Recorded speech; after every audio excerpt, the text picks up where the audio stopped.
What if everything we thought we knew about the O.J. Simpson trial was wrong? This trial, a seismic event that shook the world of true crime, has been examined countless times over the past 3 decades. In the summer of 1994, former football star O.J. Simpson was accused of the brutal murders of his ex-wife Nicole Brown Simpson and her friend Ron Goldman. This case was not just a media frenzy but a cultural phenomenon, a watershed moment that ignited a fierce public debate about race, class, and celebrity status in the American justice system. The trial was as gripping as it was controversial. Questions swirled around every piece of evidence, every witness testimony, and every decision made in the courtroom. The case was steeped in mystery, and the outcome left the nation divided. O.J. Simpson was acquitted, but the trial's shadow has loomed large ever since. The case was marked by intense scrutiny and speculation. The prosecution's assertion that Simpson was the murderer was met with strong pushback from the defense, who argued that the evidence was contaminated and mishandled.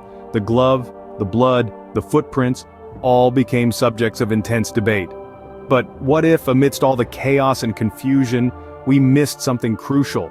What if the real perpetrator was not the famous football player, but someone much more inconspicuous? Someone who was always there yet overlooked. A figure so ordinary, so commonplace that no one would suspect him. In the world of crime fiction, this character is often the most unsuspected. The butler, the servant, the help, they're always present, yet invisible. They see everything, yet say nothing. They hold the keys to all the rooms, yet they're never the ones questioned. But what if the real culprit was hiding in plain sight, serving dinner and pouring drinks? In the next scenes, we'll explore this intriguing theory and delve deeper into the unsolved mystery of the O.J. Simpson trial.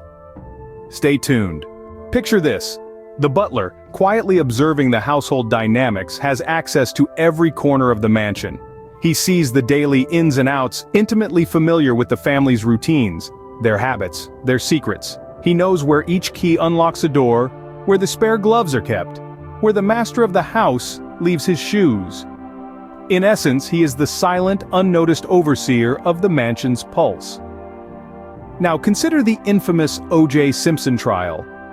A case that left the world in shock, a gruesome crime with a celebrity at its center. But what if there was more to this story? What if we've been looking at it all wrong? Let's delve into the theory that the butler did it. Imagine a setup that took a year and a half to orchestrate. A setup so intricate, so well thought out, that it left no room for suspicion.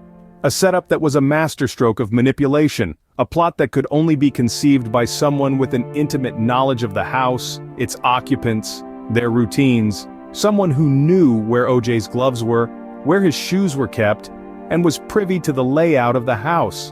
The butler. He had the opportunity, the means, and the motive. And before you dismiss this as a far-fetched theory, remember that the butler was privy to all of the household's secrets. He knew the comings and goings of the house, he knew where everything was kept, he knew the habits of the occupants. He was the silent, unnoticed overseer of the mansion's pulse. This theory might seem far-fetched, but when you consider the evidence, it starts to make sense. The butler had access to everything: the house, the personal items, the crime scene. He had the knowledge, the means, and the opportunity to frame O.J. for a crime he did not commit. Could the butler have been the mastermind behind a crime that shocked the world? The butler knew where the gloves were, where the shoes were, where the blood was. Everything was conveniently within his reach. All the pieces were at his disposal, like pieces of a sinister puzzle waiting to be assembled. Now this isn't your typical Agatha Christie novel or a game of Clue. This is the O.J. Simpson trial, a real-life drama that has baffled us for over 3 decades. The butler, it seems, had intimate knowledge of the Simpson household. He had access to the areas that became crucial in the trial, such as where the infamous gloves and shoes were stored. He knew the layout of the house, the routines of the people within it, and he would have known the best places to plant evidence without being seen.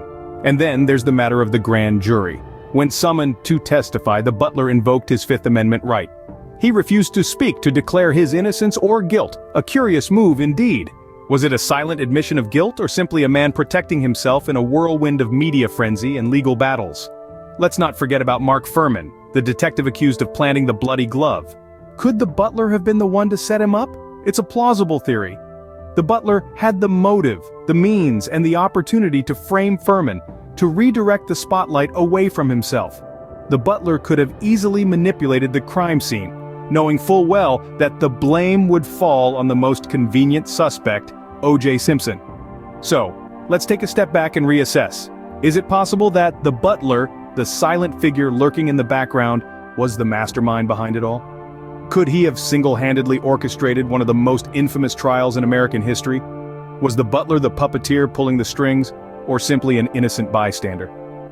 Perhaps it's time to reopen the case files and look at the evidence with fresh eyes, because, as Sherlock Holmes once said, when you have eliminated the impossible, whatever remains, however improbable, must be the truth. While the butler quietly went about his duties, the prosecution was distracted.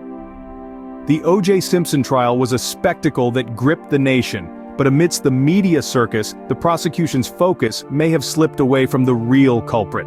The spotlight was on O.J., but was it possible that the real villain was hiding in plain sight, quietly doing his duties?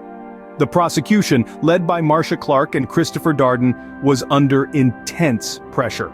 The weight of the nation's eyes was upon them. Could this pressure have led to an oversight? Some suggest that it was more than just the pressure of the case that distracted them. Whispers of a behind-the-scenes romance between Clark and Darden started to circulate. Whether these rumors were true or not, the question remains: did this alleged romance distract them from their ultimate goal, finding the truth? While the media was enamored with the idea of a love story amidst the chaos, the butler, a man in the periphery, went largely unnoticed during the trial. He was the silent figure, always present, but never the center of attention. The prosecution seemed to dismiss him as a mere bystander, an innocent party caught up in the whirlwind. But was this dismissal a grave mistake? Consider this: the butler had access, he had opportunity, and he had knowledge. He knew the inner workings of the Simpson household. He knew where the gloves were, where the shoes were, and even where the blood could have been. Yet the prosecution barely glanced his way.